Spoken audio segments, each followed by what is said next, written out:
The City of Merranzen is often called the Eternal City, in that on the world of Thala, cities move, change, and grow throughout the millennia. Built upon ruins, the cities and landscape of Thala are as tall as they are deep. Merranzen has stood for 10,000 years.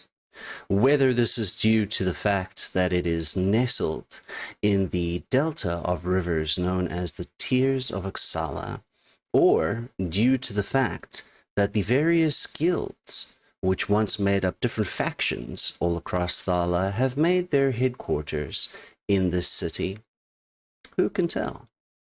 To most people, the everyday citizens of Merranzen, it's not super important. However, something that is important is the day in which we find ourselves.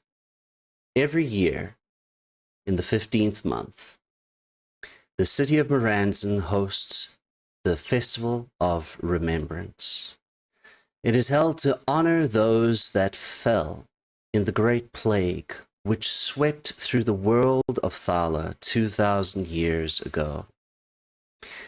The origins of the plague were unknown.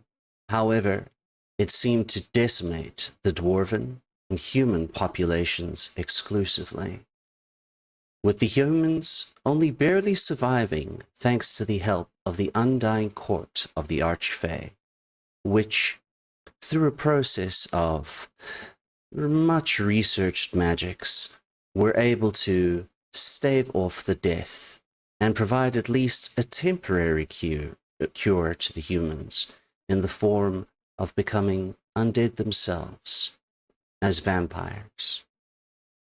The vampires are almost exclusively linked to the Guild of Keepers and the Undying Court. With only roughly 2,000 humans remaining, some of them spend their days and nights unable to reconcile what they are now. So they sleep an eternal slumber. Others find themselves in the service of the keepers. The dwarves, however, were not so lucky. Becoming mindless, crazed undead, they swept through the world, and indeed through the dwarven and human quarter of Merranzen. They were pushed back, and a great wall was constructed over that area of the city to keep out any undead which might seek to enter into the city proper. However, that was 2,000 years ago. On this day, we join our group, which find themselves busying with different tasks on this day in preparation for what was said to be a great announcement to be given by Arch-Chancellor Emir Salan Raz, the leader of Thala and indeed Merranzen, and one of the few platinum dragonborn that exist on the world. However, our party members, which are co-opted into the Guild of Unity, the Unifiers, each have duties with their own guilds, which they're also a part of, to take care of before they're able to join Lady Shan at the wall for the start of the Festival of Remembrance. I would like everybody to do me a favor and go ahead and roll your initiative for me. This isn't for combat. This is just to see who we're going to dive into and focus on first.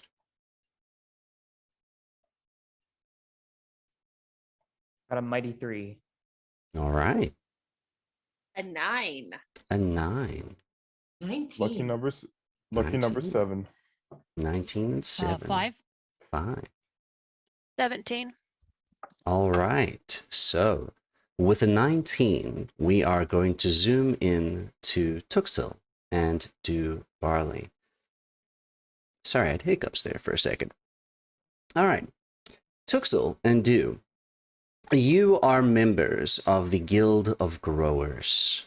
And on this day, something that also coincides with the Festival of Remembrance is something that the growers hold called the Festival of Renewal.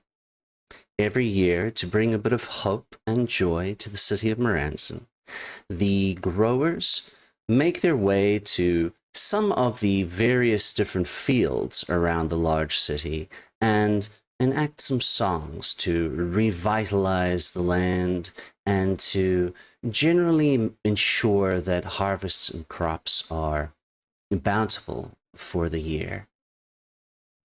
We zoom in to Tuxil and Do busying themselves in a field not far from the section of the City of Merranzen where the wall blocks off the old dwarven and human quarter. In this field of growers, you see that there is Lady Ixalua, who is the Archfey, one of the guild leaders of the growers. She is surrounded by a number of children, young satyrs and Azamar and tieflings for the most part, and she is happily singing songs for them and growing some flowers and weaving them into the children's hair. Not far from her, attending to some of the magics which renew the land, you see Lord Kalel, who is also one of the other Archfey that is in charge of the Guild of Growers. He is around 6'8" in stature, exceptionally well muscled. He has legs which seem to end in hooves of horse-like hooves, and he has deer stag antlers on his head, long curls of black hair around his head that fall to his shoulders, and most of the time, at least in the section of the growers, he's not a huge fan of clothing. However, on this day, as it is amongst the city, he is indeed wearing something to cover some parts of himself. He is happily singing and chanting, and you can witness that trees are beginning to grow taller and stand stronger, and apples, which grow around this time of year, are beginning to get a little bit fuller and healthier on the tree. Tuxil, would you like to describe what our viewers would see when they look at you? Tuxil is small and slight.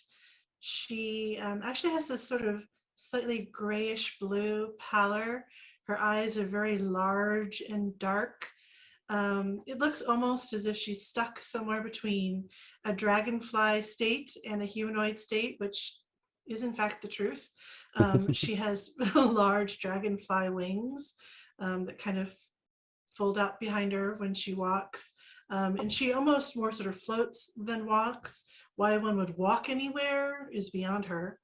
Why would you do that? Yeah, she has kind of that youthful but slightly sorrowful, mature eyes. But that is what you see. She's wearing actually a purple silk dress that's lightly wrapped in the front and tied with a woven purple silk sash, and she has a purple silk band through her hair and a French braid.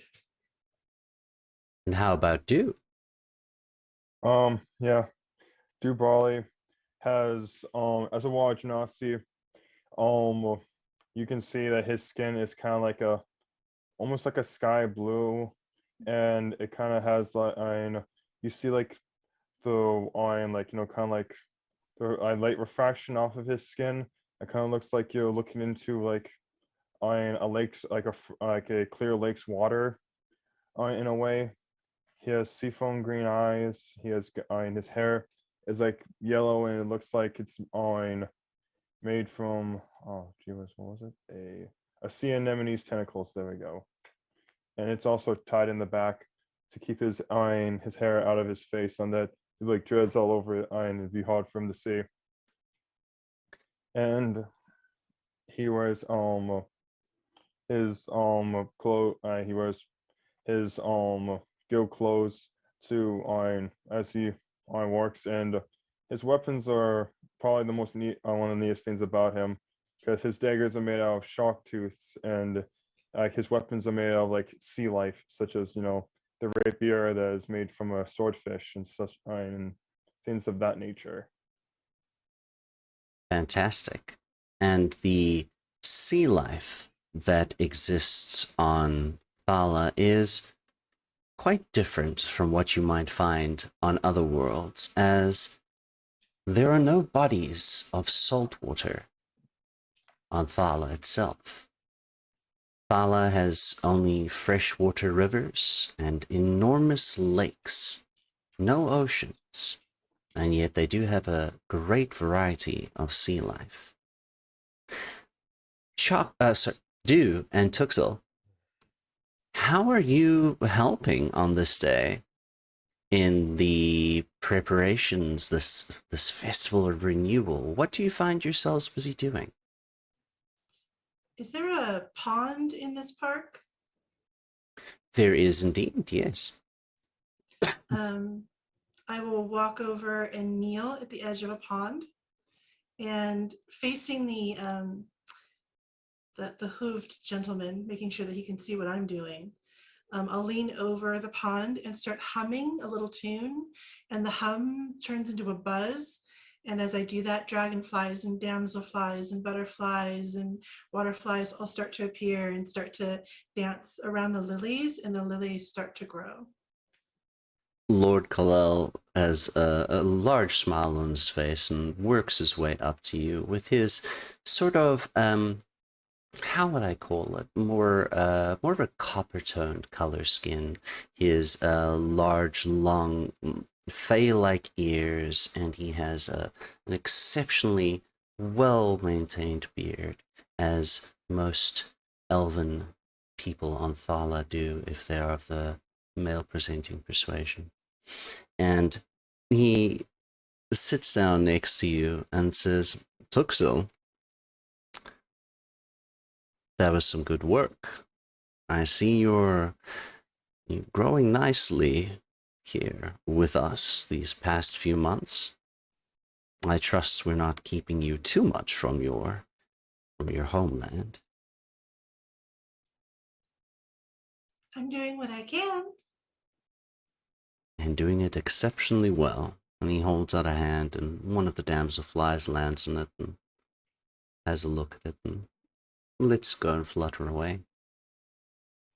Now, we don't have too much more to do here, but we'll be busying ourselves with a few things, and holding some celebrations for the children and such, but I do believe you and Du are due to join Lady Shan in an hour or so. Where is that bard? As you can see him, I off in the distance with like the rest of the, I'm not as magical gift and not as the magically gifted. I'm one's helping us, I like as farmers are tilling the land and such. I do play a song of renewal. I called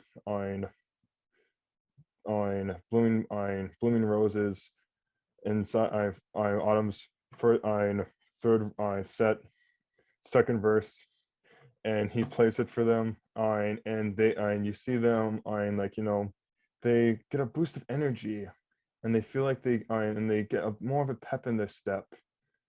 And they everyone around that hears the song instantly the mood lessens, like the mood raises, gets raised, and they all feel happier about their work and more productive. And He's just- oh, sorry, continue. Yep.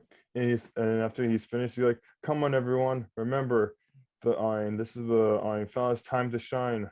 We are just about getting ready for the Renewal Festival." An elderly tiefling woman, you see her back straightens a bit, and she has a very a dark blue coloration with, you can see that her draconic heritage is playing in a bit of scaling underneath her eyes, and her hair, which is sort of a lavender color, also ends in a little bit of the feathering which you are all accustomed to, the various different draconic denizens of Thala having, and her back straightens a bit and she says, "Oh my, thank you, young man, that was quite delightful. Here, let me make everyone some tea." And she busies about making some tea. And you're like, "I like that." And he like, "Here, let me help you with your work as you go and make everyone tea." And he gives it the wink, and he starts Ding! yeah, with the ding, and he starts also helping other farmers plow the land, being a muscular bard that he is. Fantastic. And we transition our scene to a different part of the city. Asta. This is a busy time of year in the city of Merranzen, and your aunt's shop/house is actually not too far from the section where the wall is. How do you find yourself busying yourself today, as your huntmaster Zalas has said that himself and the other two scouts will be busy patrolling the city and making sure everything stays sort of safe, as a lot of tourists come in from other parts of Thala during this time of year, and many don't actually know the layout of the city. But being the Wayfinders, you are keenly aware of all the nooks and crannies and different ways and areas to avoid. But Zalas had said to you that as you will be representative of the Wayfinders with the Unifiers, you are welcome to spend your time closer to the wall. Why don't you describe Asta to our viewers and where Asta finds himself this afternoon? Asta's a very tall tiefling, light purple skin, silver eyes, and his bright bubblegum pink hair that is braided down past his waist. First thing that stands out is the fact that his one horn is broken off halfway through. He's not sensitive about it, but it's striking. Currently today, he finds himself doing his own sort of little patrol, but not really paying that much of attention. He's distracted by everything. Excellent. As you are doing your patrol, I want you to go ahead and make a perception roll for me, please.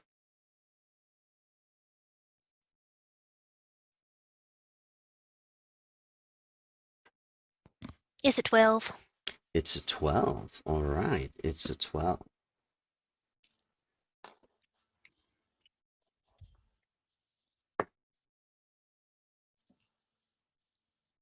So, as you're walking through the streets that surround the area which is on the other side of the wall during your own patrol, this section of Merranzen is perhaps not as tall as some of the others, but there are still some bridges which cross certain areas, and there are a number of entrances which folks can take to get down into the Undercity if they needed to.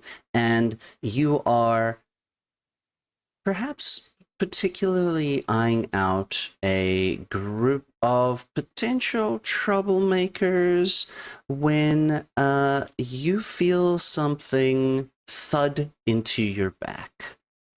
It makes a splashing, sticky sound, and you turn around to see a drow woman who is dressed in very, very dark leathers, and she has an almost charcoal-like skin tone to her, and her eyes seem almost perpetually sad in a way, but her hair is done up in a silver braid to one side, and you see that she has, it looks to be a toy bow and arrow, and she has shot a little sticky dart into the middle of your back, and she says,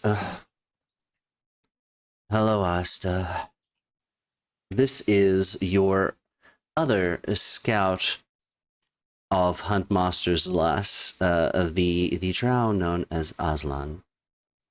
And she says to you, I thought this would be fun, but I don't know. I shot it once, and now I'm kind of bored of it already. Maybe you need a new hobby. It's possible, but they all let me down eventually. Anyway, what are you doing with your time? I hope you're not adding to the problems of the thieves and the pickpockets on this day when this is the day we're supposed to be helping stop that. I am being very, very good today. I am taking a walk. That way. Away from you. He just turns and walks away. I at don't least tries blame to. you. Everyone leaves me eventually. Do you want to walk with me? I suppose if you can stand to be seen with me for more than 5 minutes. Let's go cheer you up. Come on, let's go find a drink or something fun. All right. And she lopes behind you. She's not ungraceful in the manner in which she walks, but there's just a very general aura or air about her of almost extreme fatigue, as if she was born tired and is still tired, and everything is an absolute chore. So where did the Huntmaster get off to? I think he's hanging out with that tall man. What was his name? Brute. That one from the Bringers. The General, Cadmael. I have no idea. Apparently he's working, but I don't know. I've always suspected there might be something going on with Zalas and Cadmael. Well, I appreciate that it is with the general and that he stays away from my aunt. I suppose. Well, it looks as if they have some games there. Would you like to try your hand at winning me a goldfish? Yeah, I mean, I guess if you want a goldfish, I mean, I don't know why they have goldfish in little. Okay, I'll try. All right. And you spend your time trying to net scoop some goldfish for our lovely Aslan. Um, and we zoom into another scene. Sorry, Lady Salome, yours was a 5 or a 3? I forget now. You might be It was a muted. 5. A 5. All right. And Shashi? I think you are muted. I am muted, so y'all didn't have to hear cat chord drama. I was a 9. A 9. All right. Okay. So, Shashi and Chalk, you actually find yourselves together on this day. Shashi, you have been stationed at one of the tents that the Guild of Knowers has set up around the city, mostly around the wall here. It is on this time of year where folks that maybe live in more rural areas or other areas of the city like to come in and sort of get some medical checkups or medical advice. And Chuck, you didn't have too much to do today, which is a little suspicious. You were specifically instructed by Magnus Gaban, the Baelnorn, who is the guild leader of the Enders, to spend your time as you would like today. There will be things that the Enders are busy with, but for today, your services aren't particularly needed. All right. And I guess I found myself hanging out with the Chachi. Indeed. Inside this tent, there are a number of people and a couple of acolytes of the Guild of Knowers that are busying themselves with doing checkups. In particular, there is one of the higher up in sort of rankings of the acolytes of the Guild of Knowers, who is known as Acolyte Bashira. She is an Azamar woman, they, and they are, I want to say, slightly golden skinned of Azamar heritage, and a very unique face. Once you see Acolyte Bashira, you would never forget them. In my mind, it's very difficult for myself as a person to describe the features of Tilda Swinton, but this is very much what Acolyte Bashira looks like, except she has a completely shaved head.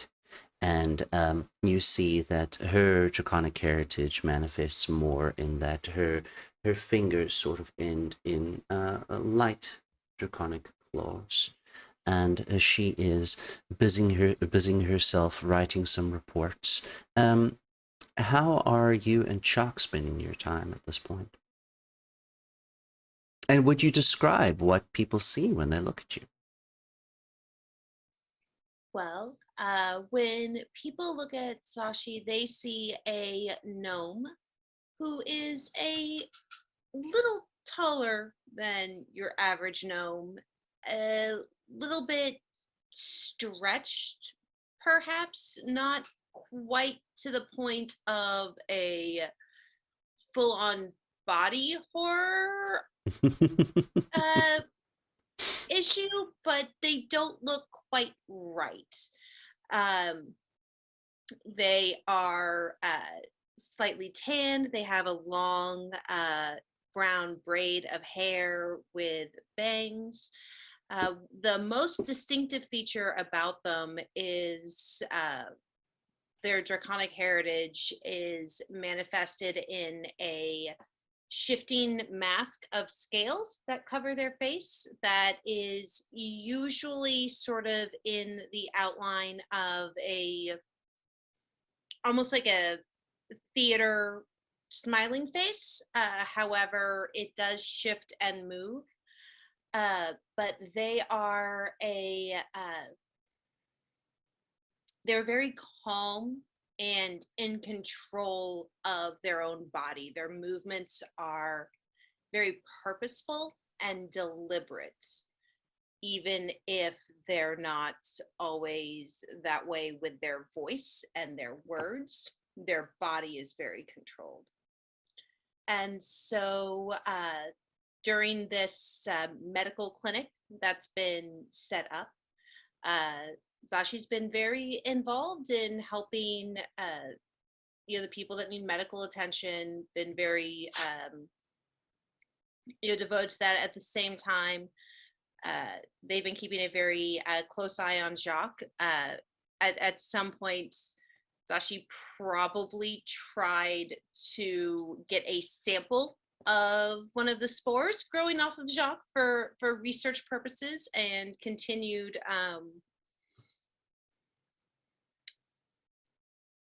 not experimentation, continued research. Not experimentation, it's research. Euphemism.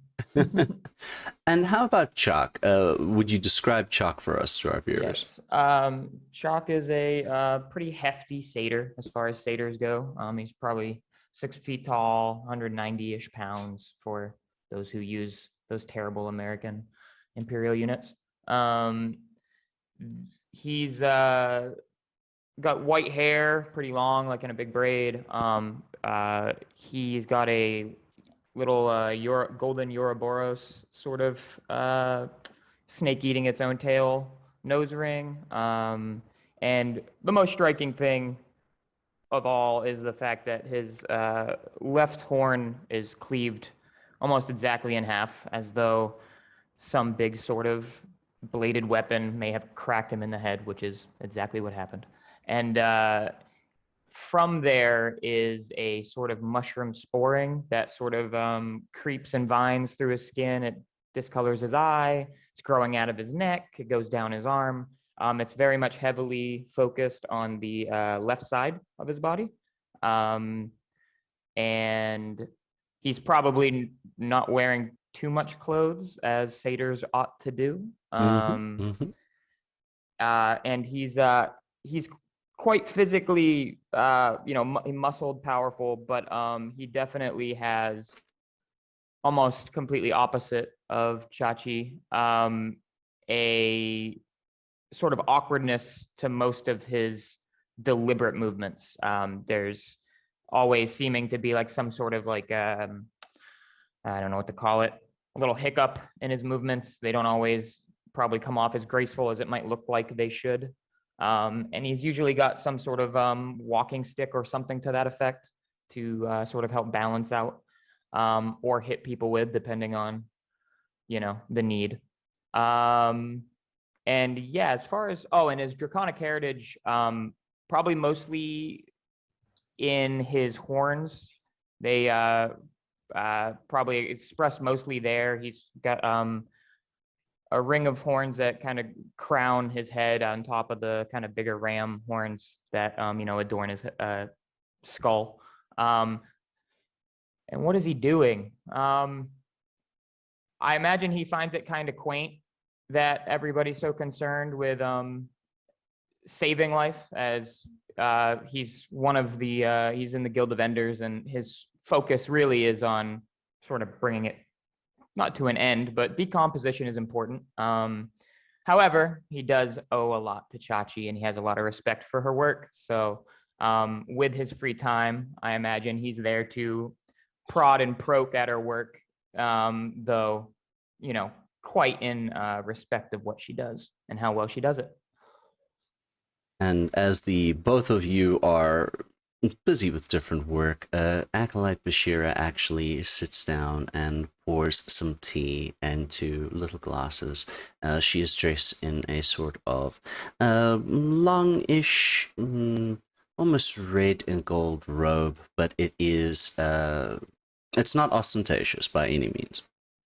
And she pours some tea, and she actually calls out to both of you, Shashi, Shak, would you join me for some tea? Of course. Dashi bows, slightly respectfully and follows along. I offer up some extra flavor. Thank you. The mushrooms will make a great addition to this tea. We'll just let it steep in the pot for a bit more. How are you two finding your activities today? I understand you're due to be at the wall in roughly an hour. Has the time gone that quickly? Yes, I suppose we are to meet up with everyone else. But no, this has been it's been enlightening. I've taken many notes. I'm sure you are quite pragmatic in what you do. And tell me, Chuck, your condition, how are you finding the connection points with the mind you are a part of? Kind of a sore subject. It's what it is. I really wish I could do the things I once could, but some things I can now do better. Maybe, not at the level I wish I could, but we're getting there. I assume I have hope. I have hope. It's, it will be whatever it is. Well, consider the fact that we have 3 glasses in front of us of tea. But that tea still exists in this pot, which I'm about to pour some more into your glasses. The pot hasn't changed, neither have the cups, but the tea is still constant. Granted, it has a much more mushroomy flavor now, but it's still tea. Just like me. Exactly. Well, I won't keep you all for too much longer.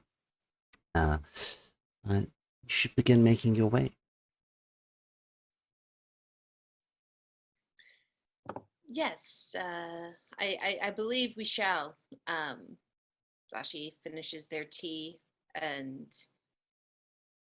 nudges Jacques like, "Yeah. Places to be, things to see." Lady Salome. What up? On this day, you actually have been stationed right by the main sort of stage that is being prepared for the announcement that the Arch-Chancellor is going to give, and you are, excuse me, I got the hiccups again. You have been asked to record the proceedings and to make sure that all notes are taken as well as they can be. And you notice that not too far off, busy at one of the stalls that are close by, a stall which seems to be selling some interesting masks, you actually spot both of your parents and your sister there.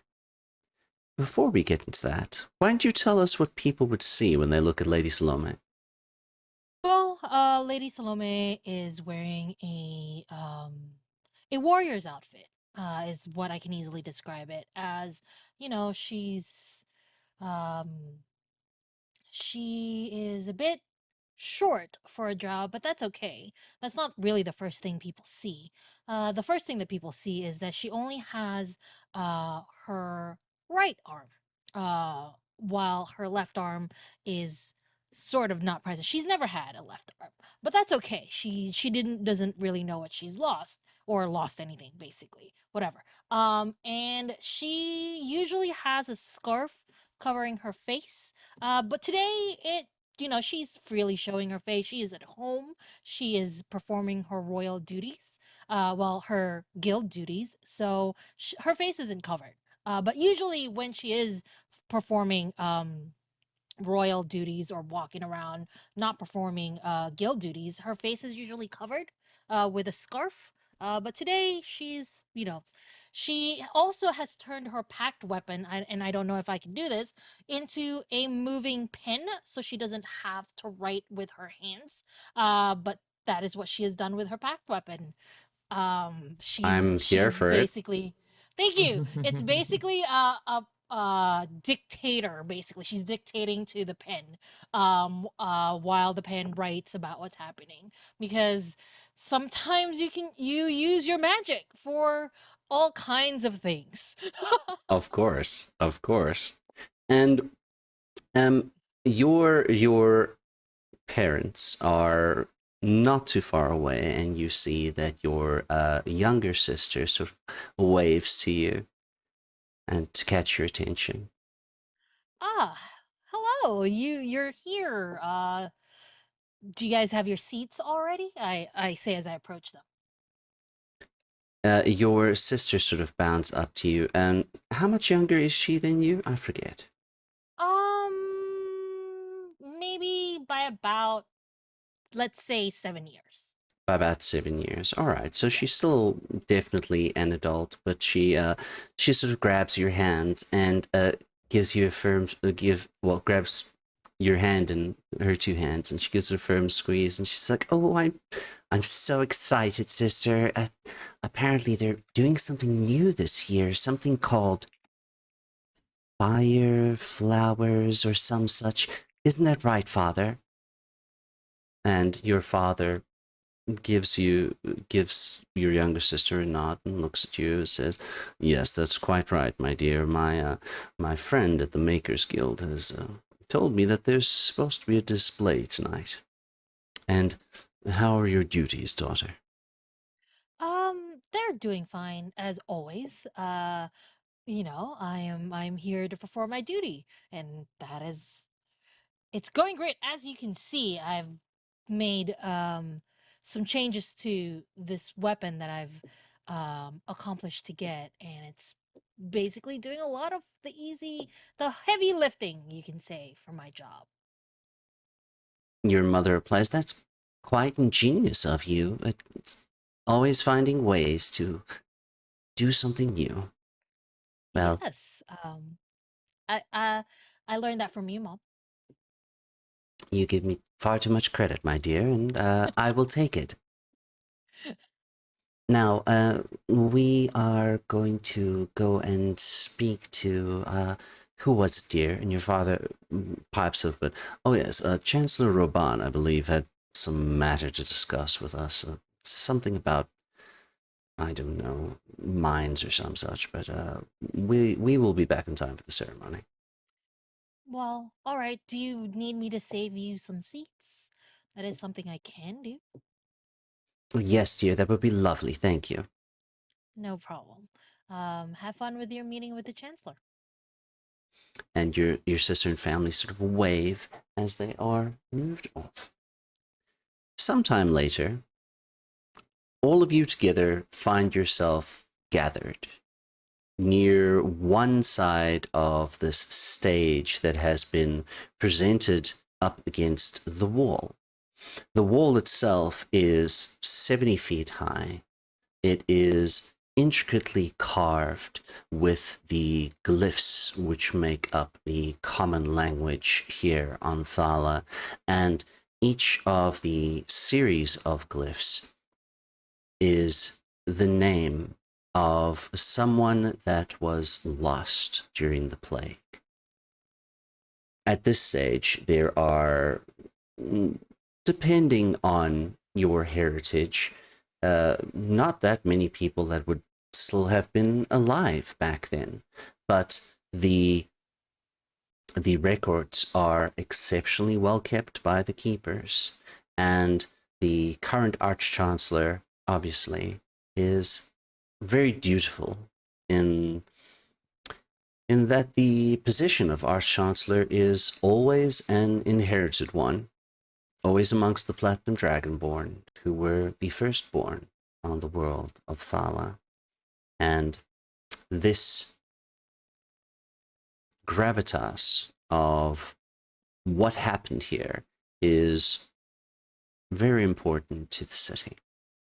all of you are gathered near Lady Shan and Drexel Resvin.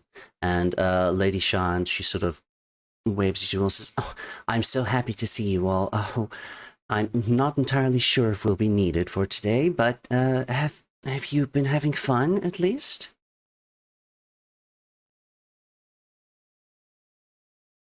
It's always Wanna a say pleasure living a fellow. I've been having a great time. That's It good. has been an educational day. Come now, girl. You sound... Oh, not girl. They, them. Come now, child. You sound dreadfully dull, and I'm at least 300 years old. An educational day. You're supposed to be having fun. It's a festival, for God's sakes. This is the short, gnomish gentleman who has a balding top of the head, but longish white hair, and his draconic heritage manifests in sort of silver scaling on top of his otherwise bald head. This is Drexel Resman, who is the steward of the Guild of Unifiers. He says, "Well, if I was your age, I'd be out there cavorting like there was no tomorrow." Speaking I'm of which, older than I look. I actually came with a gift for you, old friend.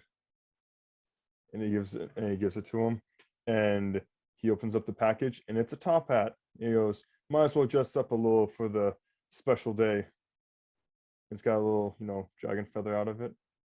I'm not sure if I should be insulted or proud, but I'll wear it. You should. I turn to Lady Shan. We have not forgotten you either. And I hand her a water lily. Oh, this is absolutely beautiful. Did you grow this? Well, of course. Thank you so much. And she actually pins it into her hair. Lady Shan is around 5'11". She is dressed in sort of ceremonial but functional leather and bronze armor. She has very piercing sort of orange golden eyes and brown hair that is tied up in a bun. Exceptionally beautiful, and for all intents and purposes looks to be human, but that cannot possibly be the case. Lady Shan is about to speak to you all when you see that there is a hush that comes of the crowd, and she says, "Oh, I imagine it's time." The Arch-Chancellor takes the stage, and you can see above the wall there is a large major image that has been created of him as well, so that the crowds assembled can see and hear everything that is taking place. And his voice is heard throughout the crowd, obviously through the use of some kind of magical devices which have been created by the Makers Guild. And he has a warm smile on his face. Arch-Chancellor Emer is quite tall. He is around 6'4". He is older in his years, around 55, which is, I guess middle age for Dragonborn. His platinum skin is showing off for most of the world to see, except for interesting platinum torques, interesting platinum torque that he has around his neck, which is inlaid with turquoise. And he has a bit of a, I want to call it a ceremonial sort of platinum kind of gladiatorial warrior kilt that is also inlaid with turquoise designs on it as well.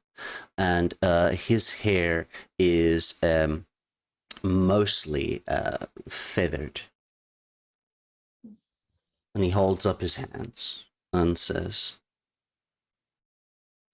"People of Merranzen and Thala, Thank you all for coming on this amazing day. The day in which we honor our fallen brethren and people in the crowd, which is custom when he speaks certain words, bang their chest and go, ho, ho. 2,000 years ago, something was taken from us which we have not been able to recover. And again, people bang their chest, ho, ho. So each year, on this month, we come together to honor those we shall never see again. No more will the voices of the dwarves sing their songs and build their grand monuments, and people again bang their chests. No more will our human brethren introduce their ingenuity and creativity into our lives, and people bang their chests and give the ho, ho. But today is a special occasion. It has been well over 150 years since we have seen any sign in the demarcated zone behind the wall of any movement of undead. And so, today will no longer be known as the Festival of Renewal and Remembrance. Today shall be known as the Day of Reclamation. And he points to the wall, and you see lined up along this great stretch of wall, Chalk, you would notice many of the Enders Guild busy performing intricate incantations. They place their hands up into the air, and the wall, in most sections, aside from the gates and the guard towers which are stationed, slides down into the ground with a heavy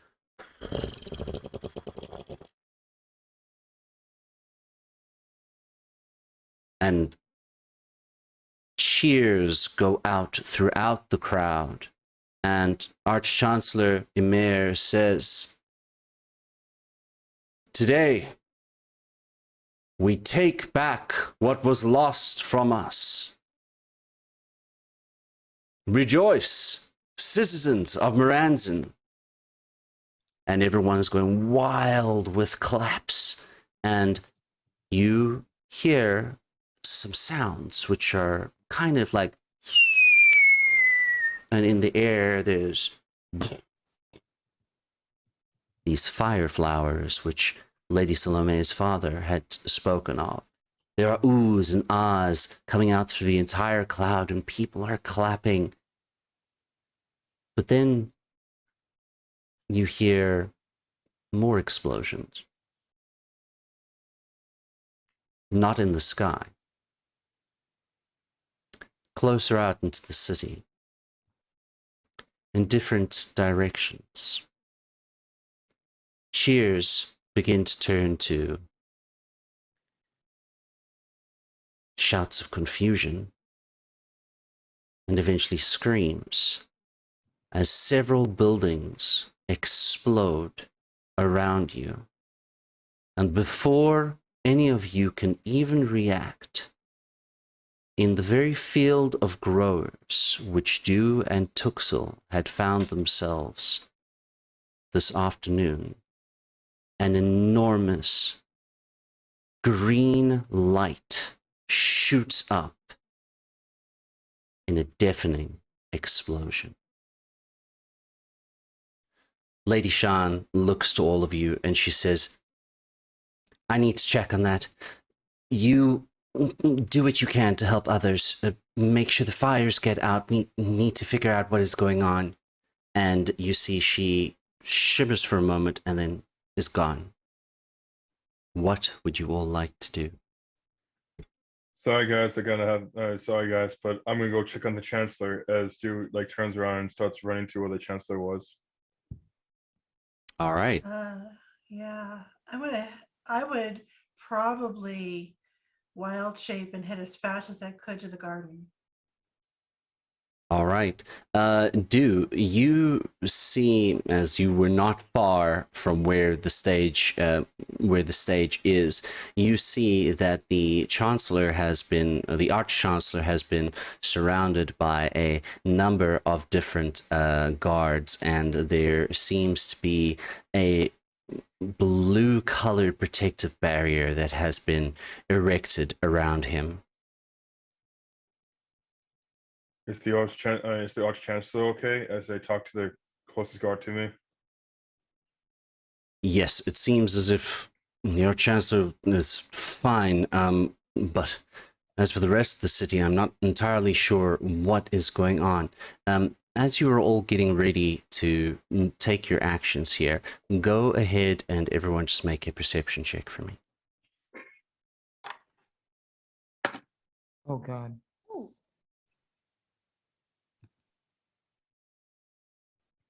I rolled a 3 Oh. once again. I got a Dirty 20. 22. Dirty 20. Nice. I got a 22. Nice. Yeah, 22 buddies. Yeah. I got the mighty 9. All right. So, Tuxel and Lady Salome and Shashi, I'm not sure what Asta rolled.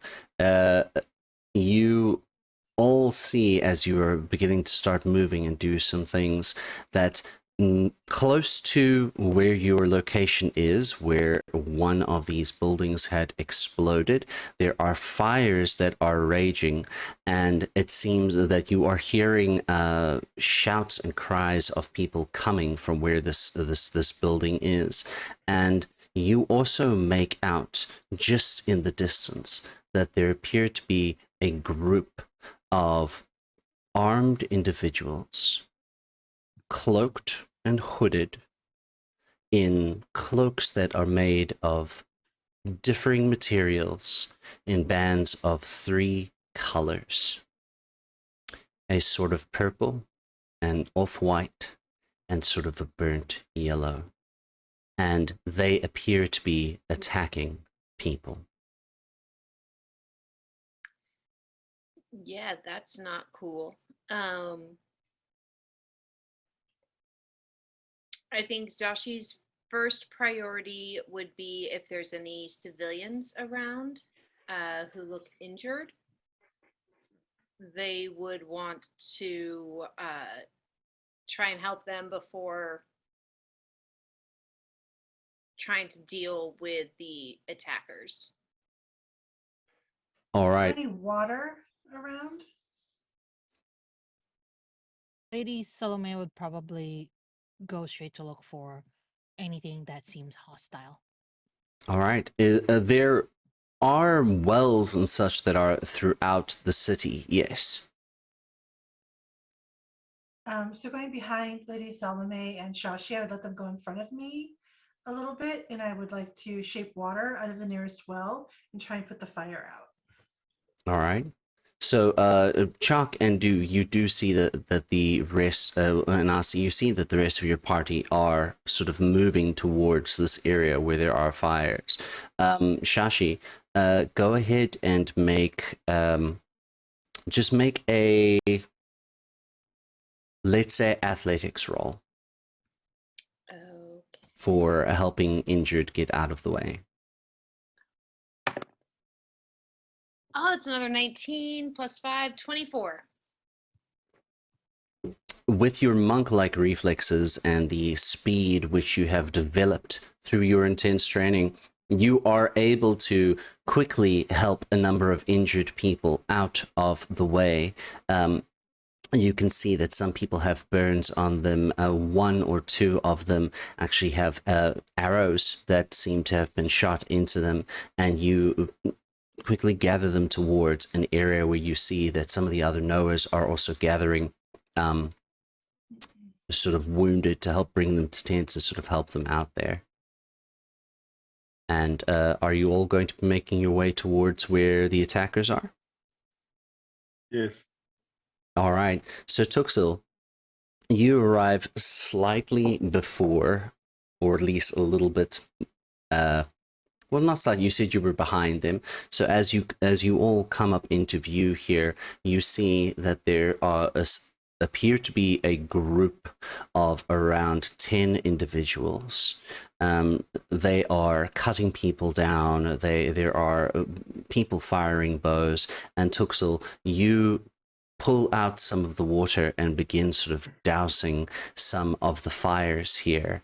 And you can see that a tallish, appears to be quite well-built person that is carrying a wickedly curved scimitar sort of comes rushing up towards all of you. And I would like everyone to roll initiative for me, please. Okay. Let me write them down. I'll go in order there. Chalk, what was your initiative? 18. All right. Shashi? 19. All right. Do? 13. 13. Tuxel? 18. 18. Asta? It was 9. 9. And Lady Salome? 18. 18. All right. So, Chuck, what is your dexterity modifier? +4. +4. And Tuxel? +3. +3. All right. So Chuck will go Chuck. before you. So, all right. Wait, I thought, was it Lady Solome too, right? Or am I wrong? Lady Salome got an 18. Oh, yes. Lady Salome, what is your dexterity modifier? +4. Okay. So, who wants to go first? Chuck or Lady Salome? Is yours 18 as well? Mm-hmm. Oh, with rock, Yes. paper, scissoring? Sure. Rock, paper, scissors, Ready? shoot. Ready? Yep. 1, 2, 2, 3, 3. go. Paper. Ah, nice. All right. So, Well, ladies first, I excellent. guess. Yeah. And that's Dungeons and Dragons. That's Dungeons and Dragons, indeed.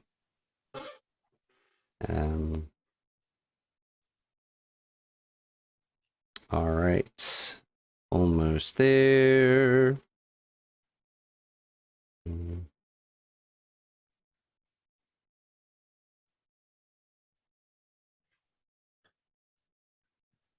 So, first up to take an action is actually going to be the big person who is running towards you, Tuxel. Okay, that's cool. All right. So, I'm squishy. Remember, you're a force of nature. Don't be afraid. all right. So, I don't know if she's smart enough to be afraid. all right. So, the now you wild shaped, you said, yes? Well, then Or I stopped. did- so okay. yeah, we kind of rolled back a little bit. So Okay. All right. All right. I stayed as I was and followed Lady Salome and Shashi's lead. Excellent. All right. So, Tuxel, this heavily armored individual with a wicked-looking scimitar that has sort of a dark black and sort of slightly greenish glint comes charging up to you. His three-colored cloak, or her, you're not entirely sure because their face is completely covered, is flapping in the wind. And they are going to take 3 strikes against you with the scimitar. Holy cow. Okay. Does a 15 hit? It does indeed.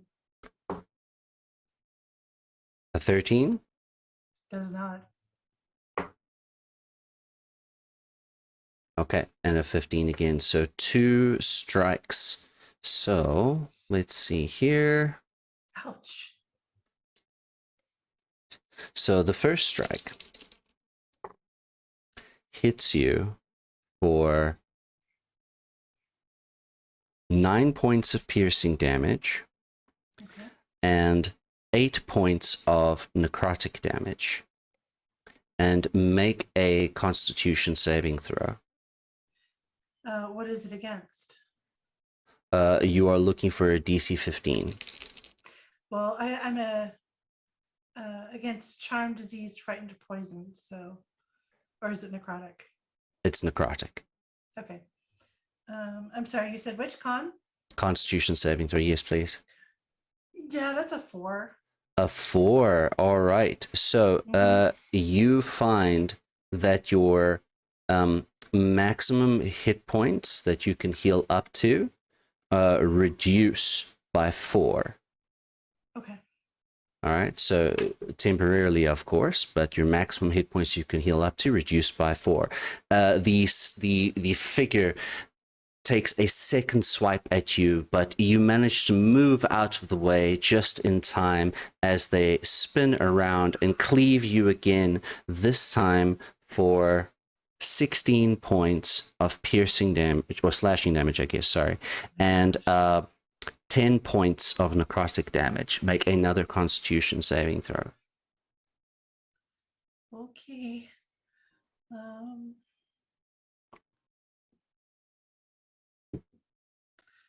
Roll, I say. That's a 19. You pass that one. Your hit points do not reduce with this person. All right. The second action is taken by an archer off to the side, maybe around 40 feet away. And the archer takes aim at Asta and is going to fire at Asta. Question. Yes. How far away is he from Dew? I'm gonna try doing something. How far away is he from Dew? At this point, I would say still also around 40 feet. In earshot range? Within earshot range? Potentially. It is very loud. There's the sound of roaring fire, still that loud sound of the green light explosion, and there's the sound of people screaming. And yeah, so it's loud, but it's potential. Oh, okay. Yeah, I mean, you can definitely attempt it, whatever it is you want to do. If when Dew sees that you're getting ready, I mean, he kind of shuts at the top of his lungs. Oh shoot, what was it? Yield or back down at him, and I'm using cutting words to I'm using cutting words to lower down his attack strike so he misses. All right, so roll the you roll your bardic die, and I remove that from the attack roll. Yeah, 1 second. I was gonna get my dice real quick. I'm just gonna open up something real quick.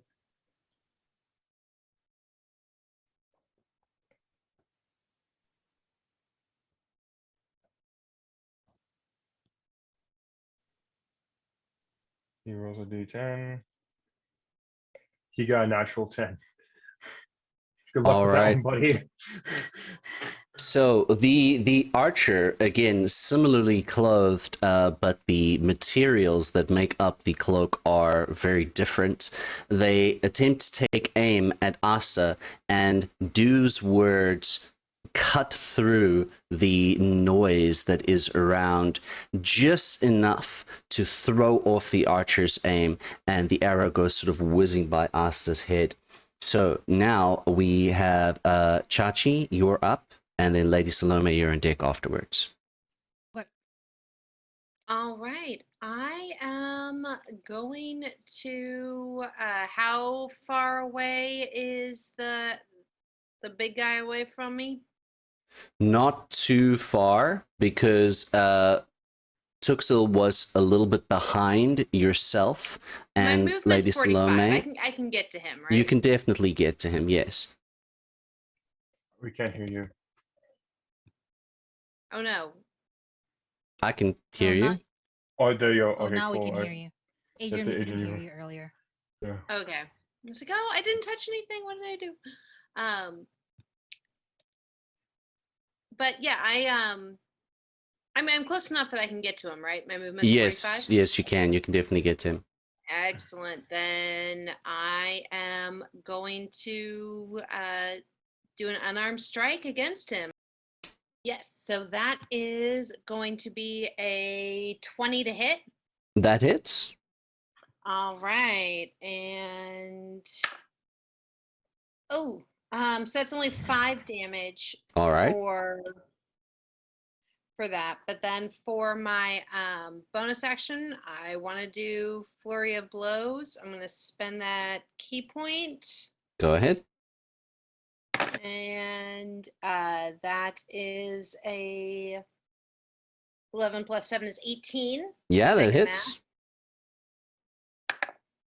Again, a 2 on that d6. So that's a 5 damage. And you go to dice jail. Um, Is that your unarmed strike dice? It's supposed to be a D10 because you're a monk and you're at level 10, right? If it progressively goes up with you, kind of like my bardic inspiration. I think D&D Beyond would tell you automatically which one it is to roll. yeah, I'm using D&D Beyond. Because it makes my dyscalculia happy. It does math for me. So yeah, we're gonna stick with that 5 damage on that second one, and All right. I would like to disengage if I can. So you're No, 'cause that's my bonus action. you get Yeah. you get one more Yes. one more strike. Oh, 14 plus 7. That hits. Go ahead and roll the damage.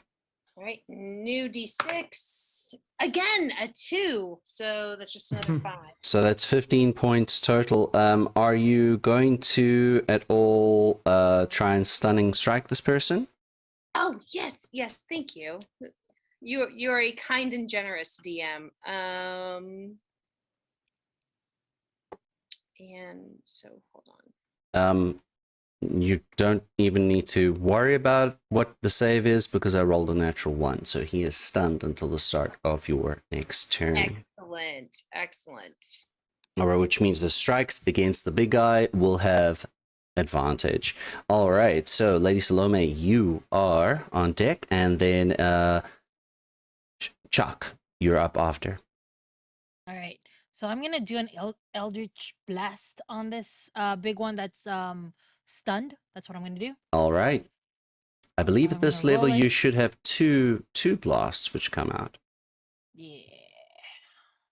So I hit him for 28. That So I hit hits. him for 20. Yeah. So the You have first one advantage on is- both of these as well in case you get a nat 20. Yes. That's okay. Oh, so let me roll the first one again. Wait. Yep. What's my what did I roll the first time? I'm just using You got a 28 for the first roll. Oh, okay. Let me roll again to see if it gets nah, it's 25. So both of them hit, but like let's use the 28. It doesn't matter. And then the one to hit. So the first one is a 6 and the second one is a 10, so 16. 16. What does your Eldritch Blast look like? So my Eldritch my Eldritch Blast looks like a purple lightning that is just coming out of, so basically it starts from the left stump and just sort of like flows out, and it looks like it's a electric hand, but then it just flows out of that towards the bigger guy. Nice. I like it. All right. So you still have movement or anything else? If you have a bonus action, you could take that. Let's see. I don't. Do I have a weapon? Nah, it's okay. I'll just move back a little bit. All right, fair enough. Chuck, you're on deck. Tuxel, you're up after. All right.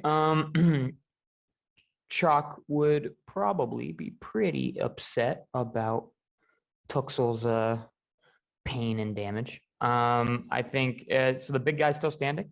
The big guy is still standing, currently stunned until the start of Chachi's next turn. And how Chachi. far? Oh, you said like 40 feet, or is he closer than the others? He's about 40 feet from you because you and Do were a little bit A little behind. behind. Okay. Hold on here. Okay, cool. All right. I am going to get right on up in them's faces. Ah, yeah. And I guess I'm pretty limited in what I can do that first turn. I think I will use my oh god, how is it called? That symbiotic entity All right. to awaken my sporing. And then I will also wait. Sorry, is that that's an action, right? Yes. And then I will use my bonus action to rage. All right. And I think that makes up my turn, at least as far as this turn is concerned. So the symbiotic thingy, it does it have a current effect or not yet? So it gives me 20 temp health, but that's on, my side of things. And what it'll do is that my Halo of Spores, which is the reaction when when someone starts their turn in my space, that will be increased, the damage it does, but that'll be for, when people. Very nice. We'll get there. Very nice. All right. So Tuxel, you are up.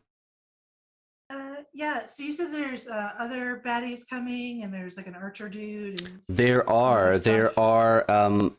a number of archers, and there are other people that also seem to have scimitars on them as well.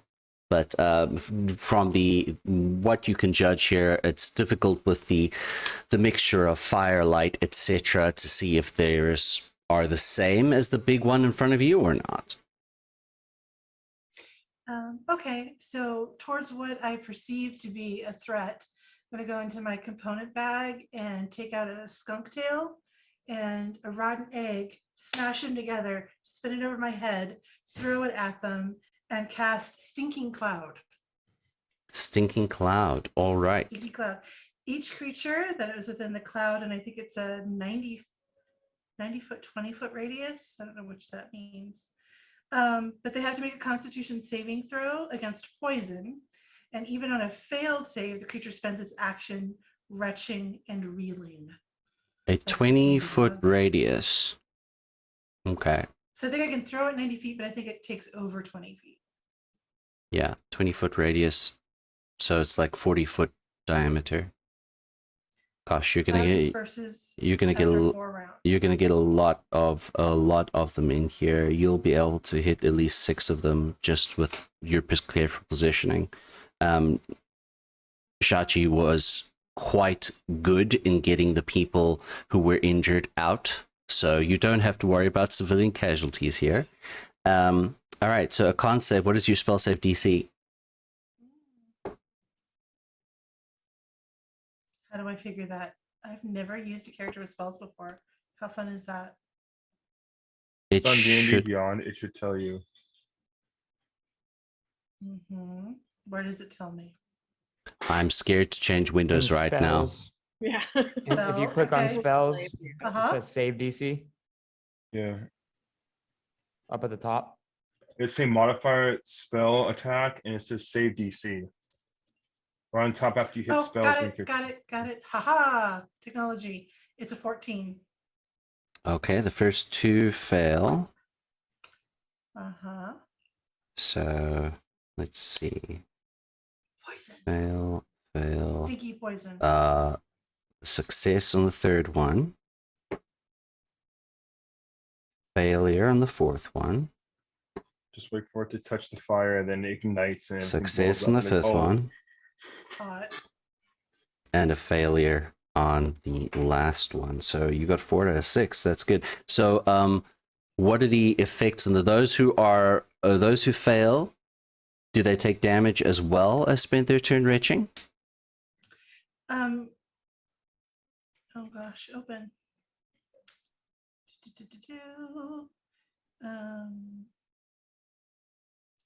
Each creature that's completely within the cloud at the start of the turn, saving throw. On a failed save, creature spends his action retching and reeling. Creatures that don't need to breathe are immune.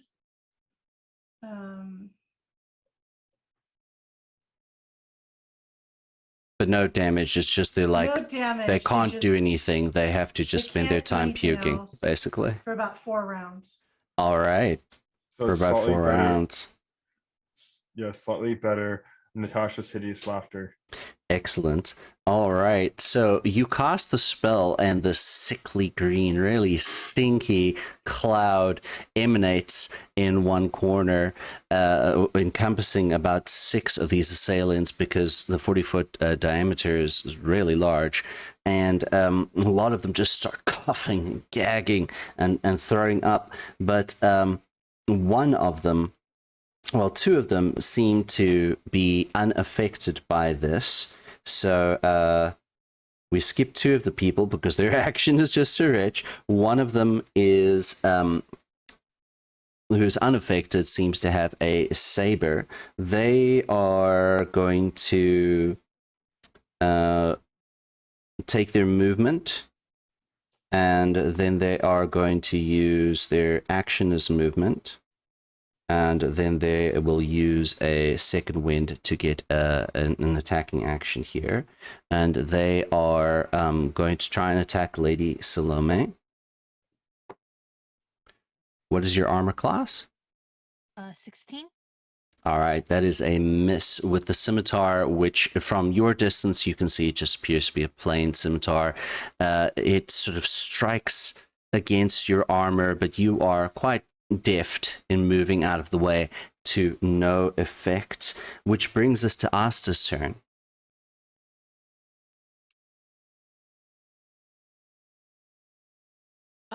Which one of them's closest to him? The big guy can be fairly close to you. With your weapon, pretty much anyone that you would like to choose would be within range. Cool. He's going to use his new favorite toy on the big guy. The lightning gun? Yup.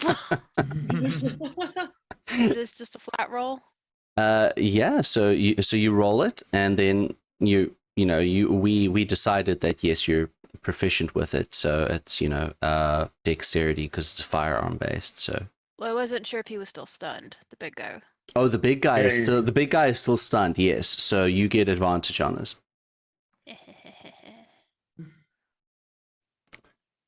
Nixie's creation will work. 15. 15 unfortunately does not hit. You fire it He's out, still getting used to it. but some of the recoil on it sort of puts you back just a little bit. So yeah, you're still getting used to it. Any bonus actions or movement? He's gonna hide. All right, go ahead and roll it. Stealth. Yeah. Oh, that was better. 30. Yeah, you're hidden. All right.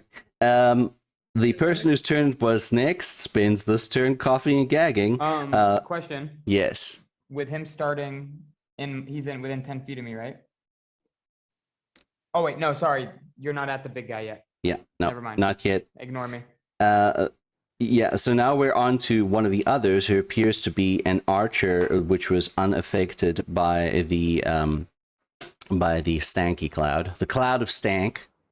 And they are going to target Chachi because she is attacking the big guy, and they're attacking the big guy and they stunned him. So,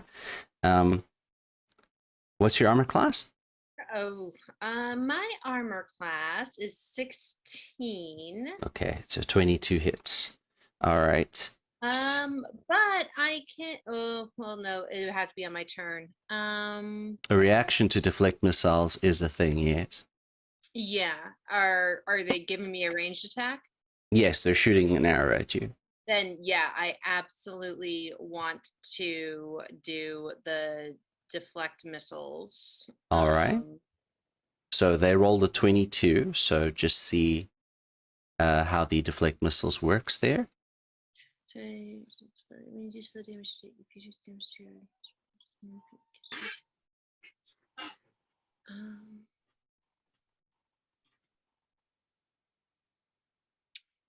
It just says you can use your reaction to deflect or catch the missile. Mm-hmm. When you do so, the damage you take from the attack is reduced by 1d10 plus your dexterity mod plus your monk level. All right, so go ahead and roll that. All right, where's my d10? Here you are, baby. Let's do this one. That's a 6 plus my dex mod. Plus your monk level. All right. Oh dear, somebody's getting a phone call.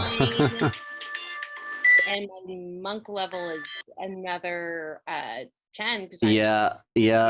So this arrow that comes whizzing towards you lights up with it seems to be on fire, but without a problem, you manage to catch it out of the air and you reduce it to 0, so you're able to fire it back at this attacker if you like. Yeah, I want to spend that key point, and you do take 3 points of fire damage because it is on fire, but that's fair. I will accept that 3 points of damage. Let me mark that before I get distracted.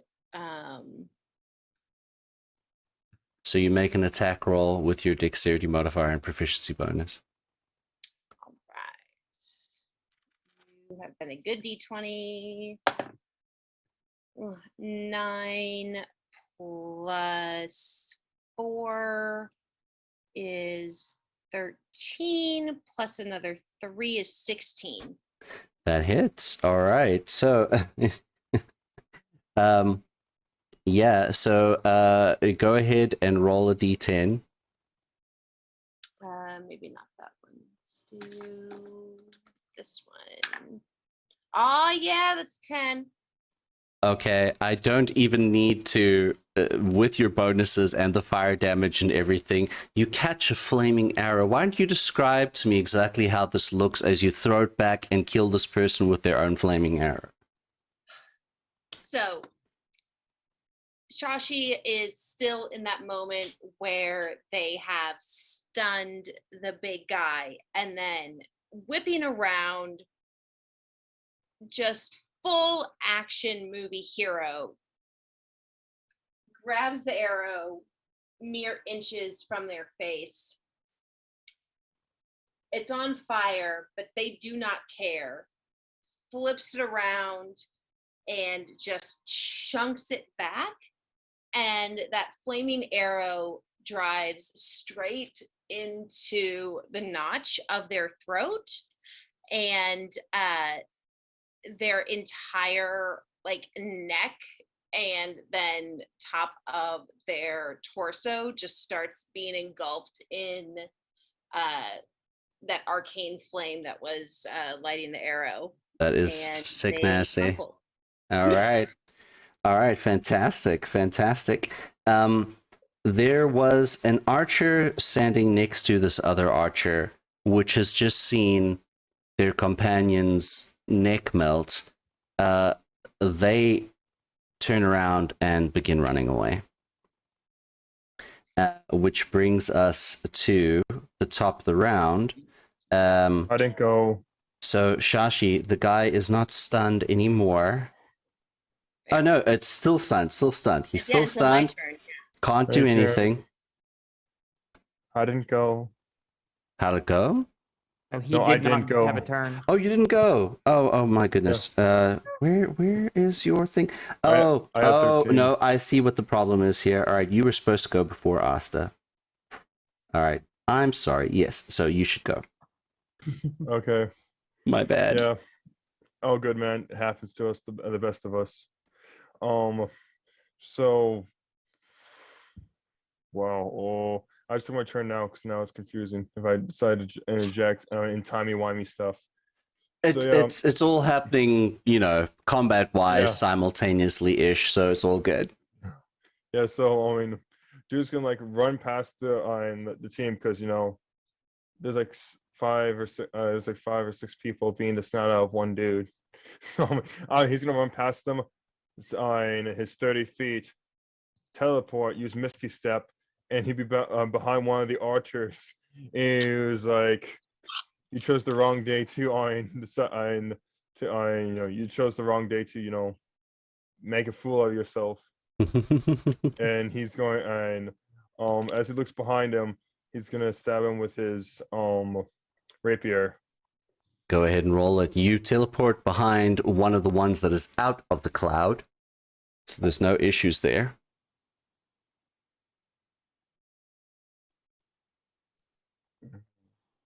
That's not what I wanted.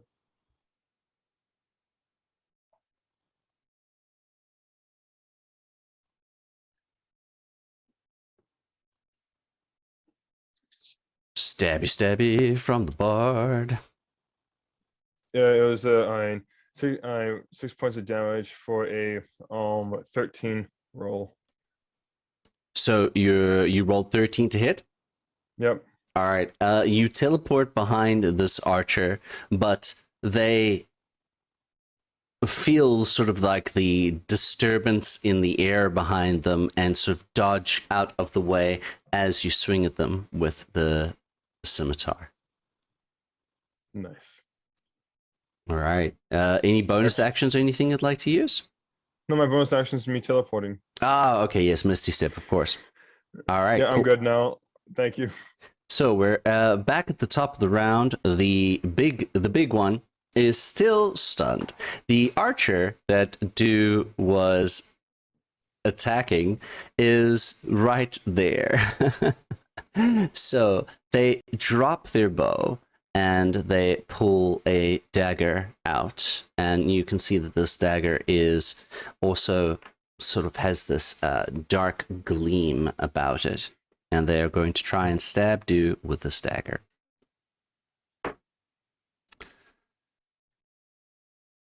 Yeah, no, I don't think that's going to hit. What's your armor class? 18. Yeah. It does not hit with a 12. So just as nimbly do you pop out of the way, and they miss. So it is now back to the start of Shashi's turn. Before, just to make sure the damage is in order, I'm gonna, for that turn where it went over the big guy, I'm gonna use the Halo of Spores. Okay. So he, I think he has to roll a con saving throw of 14. Okay. Let's do it. Just makes it with a 14. Oh man. Okay, never mind. Just makes it. All right. Yes. So Shashi, you can see that the big fella in front of you is sort of shaking themselves out of the stupor. Well, we're not going to let that happen. So we're going to once again do an unarmed strike and try to knock him senseless again. So we're going to do both. He needs to make a con save of 15. I'm going to spend the key point for the stunning strike. Fails. And I'm going to 11 plus 7, it's a 16 to hit. 16 to hit. Okay, so misses. So you don't need to spend the key point yet. That misses. Okay. If that misses, so Zashi tries to go up, palm his face, misses. They slip on the ground. Bonus action, flurry of blows. All right. Spend that key point. All right, first one, nat 20. Nat 20. All right. So and he fails the con save for the for the thing. So the second flurry of blow strike will also be at advantage. Okay. But and go ahead and roll damage first. roll the damage for the nat 20 first. Well, that's a 1, so it'd be a 2. So again, that's 5 damage, and you also go to dice jail. Oh my gosh. And so 5 damage. Oh dear. So the second one, With second advantage. flurry of blows strike with advantage. That's a 9. Oh, that's a 13 plus 7 is a 20. That hits. Go ahead and roll the damage. Brand new D6 one more time. That's a 3, so it gives me 6. All right. So you are chipping away at this person's hit points for sure. And you know what? He's stunned, and I think that's just lovely. It's just great. It's just great. Next up's Lady Salome, followed by Chuck. Cool. I'm gonna do an Eldritch Blast again. Eldritch Blast. On the big guy. Let's do this. With Do I advantage. still have advantage? Sweet. Yes. All right. The first one is a 19. Let's roll it again. Well, I got a 19. Okay. That hits. And then so since I'm doing 2, do I roll twice? Yes, you do. Okay. So the first one hits, and then let's roll the second one. Also with advantage. I needed advantage anyway. So the second one is an 18. That hits. All right. This is the damage for the first one. It is a 14. 14. And this is damage for the second one is a 9. That is exactly what you needed. Describe how you take this big one out. All right. Finish him. Fatality. Finish him. So again, she this time she, like how Goku does Hame wave Yes, or whatever, yes. Kame wave, but she Hame does it with just Kamaha? one hand. She's like whatever. She's like, "Ah," and then it's coming out from her arm, and she's like, bam, bam, on the big guy, with And- the purple lightning coming out from her stump. Shashi, you have just finished landing a blow sort of under the rib cage to sort of stun this person, and you move out of the way with monk-like dexterity to see that this purple lightning-colored Eldritch Blast slams into the big one's chest and leaves a big dent in the armor, and the second one comes following shortly after and punches straight through the body and out the back, leaving a perfectly circular hole as this person slumps to the ground. Check. Joshi is absolutely going to nod a small bow of respect to Lady Salome and be like, yes. Excellent. And with all of this happening, the other collected group of people that are around seeing their big leader fall, they all start to sort of turn tail and run, except for those that are retching and wheezing in the cloud. But Lady Salome, next to your person, just after you've taken out this big person, there is a bit of a whoosh of energy. And behind you, there apparates a floating just off the ground woman who is dressed in completely covered in dark skin-tight leathers, which are sort of emblazoned with dragon scales. And you can see that she has a porcelain mask on with a happy smile on. And she has leathery... I want to say it's as if somebody made a cloak out of leather, but it's in strips that sort of come down her back, and her face is covered up, and on her head there is sort of kind of like a crown-ish constructed of the same sort of leatherish ornamentation. You know that this is your guild leader, Meshante. And she says to you, Oh, good. It looks as if you're taking care of things here quite wonderfully. Bring your people. We don't have much time. Come on now. Come on, children. Gather round. I look at everybody else and it's like, well, let's go, I guess. Do you all come towards Lady Mishante? Yeah. I mean, I- are there still things on fire? Like, are there still I'm people? sure. in There need? are, but there are other people throughout the city that are actively taking care of things too. Yours is not the only group. How close is the nearest other human bad guy, or not necessarily not human at all? It can't be human. Humanoid. Close enough. What would you like to do? Okay. Is there still a stink cloud? I'm also curious. Are they in the stink cloud? There are a number of them that are in the stink cloud. The ones that are left that have not run away are the 4 that are retching and wheezing in the stink cloud. Okay, well, because in the rage, I'm imagining there was like you didn't hear Chalk stop yelling because it all happened so fast until he saw the hole get blown into this big guy. And then there was a moment's like, and then he just ran after, assumedly into the stink cloud. Make a Constitution saving whatever throw. the closest person No. was. Sean. What is the Constitution save? Yes. It was. 24. Okay, Oh. yeah, you are unaffected. And yeah, I just swing my big old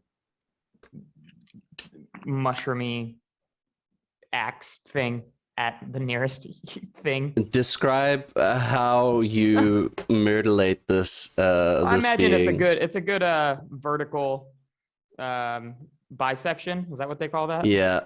Yep. I'm imagining it's a big old that. Excellent.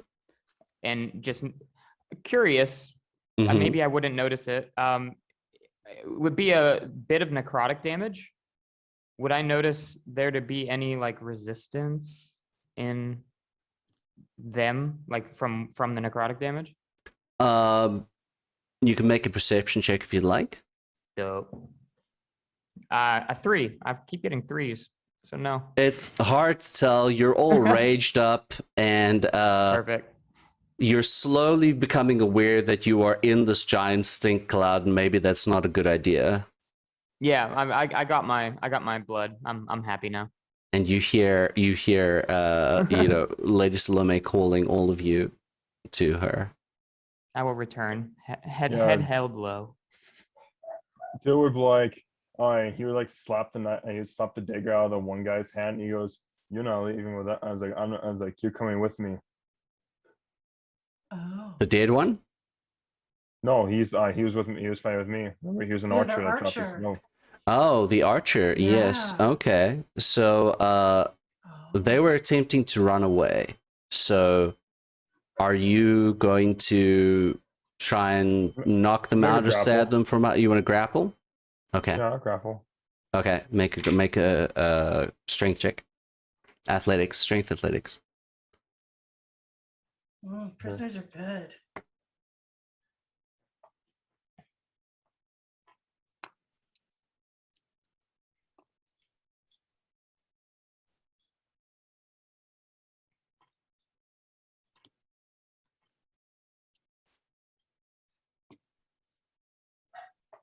Is do I'm strong using cutting. enough. I'm using cutting words when I'm using my authority on him. Does cutting word? I don't think cutting word works on things like No, that. Though. it's his saving throw because he has to go against mine. Oh well, this is not really a saving throw. This is their own opposed athletics check. Yeah, with their checks, I can do it with the attack. Oh, okay. So, any kind of one that affects them. I Sure, can do it. sure. Go ahead and He has to roll beat for a that. 12. Yeah, he loses 5 and he has to beat a 7. It I got very low. still makes it. It still makes it. He rolled a 15 plus 1 is 16.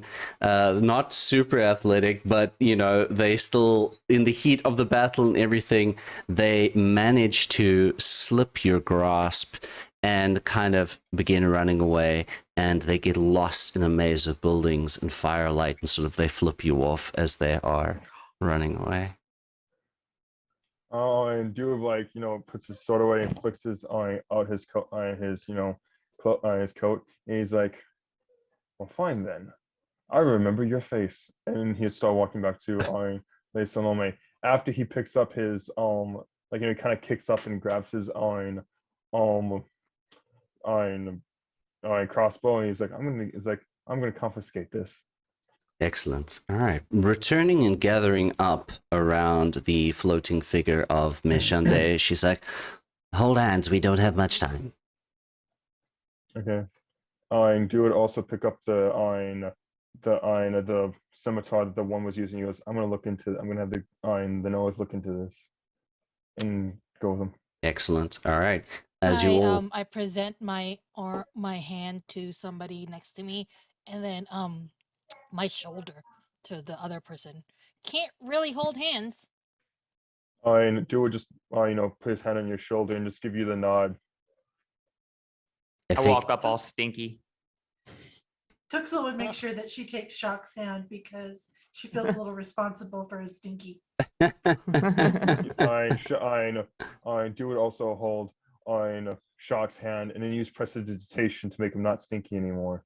Aww. It's kind of like a skunk, though. You've got to use like bathing in tomato juice and all these things. Yeah, and his fur is coarse. That No, the prestidigitation does it. It does it. It's good. That's what the spell's for. All right, you will. Would it be possible, like, on the way to like grab everyone's hand for Zashi to kind of grab the cloak of one of the dead assailants? Indeed possible. All right, I want to like sort of grab one and tuck it under my arm so I still have two hands to touch. As you members of the group. grab the cloak off, you see that it is sort of like an ensemble thing where the hood has this built-in covering. So you pull the cloak off, and you see now for the first time the face of one of your assailants. It appears to be a drow woman, not really recognizable to you at this point in time, but appears to be a drow woman. Nobody you know. Okay. No distinguishing features that I can perceive. No like facial tattoos or anything that's Would I know her? or interesting.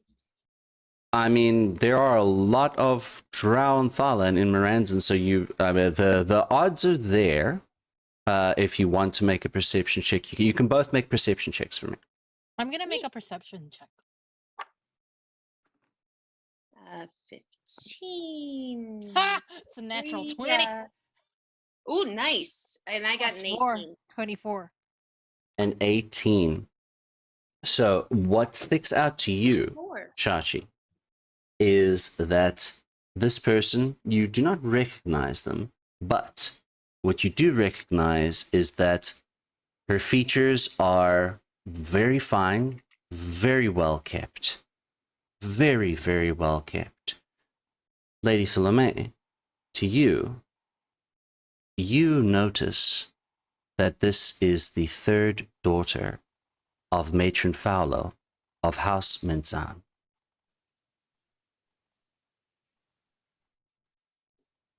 Third daughter. Yes.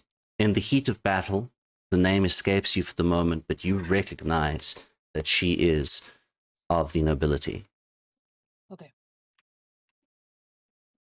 All right. Make sure to ask Do me. I notice if? Sorry. Do I notice if she knows who I am? Well, she's dead. Dead. Oh, sorry, my bad.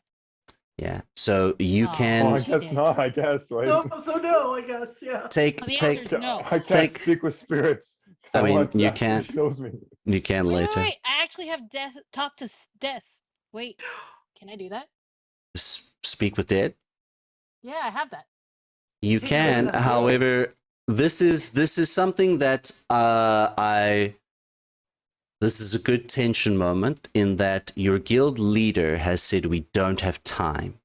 Dang it. All right. However, you are of the nobility in the Undercity. So at this point in time, what would Lady Salome do? There are definitely two fighting forces within you right now. Right. I know, like, my am I allowed to just grab her and carry her? Nobility shouldn't be just left behind like this. I understand. I will Strong. perform the things that need to be performed later. I understand, but I cannot just leave her here. I understand. We'll bring her with. Okay, cool. Strong. All right. And you are all gathered up, and with a whoosh of teleportation magic, you find yourself inside what is very familiar to you, Lady Salome, to be the guild headquarters of the Guild of Keepers. The architecture of this building is part very angled, steep church cathedral, part very impressive library, but still everything has that aesthetic of being stepped to sort of pyramid levels. But the flooring here is a sort of grayish, verging on white marble with streaks of silver through it. And Lady Mishante has brought you all here, and you see that Lady Shan is standing there as well. And she says, "We have a very big problem." That is where we will end our session for today.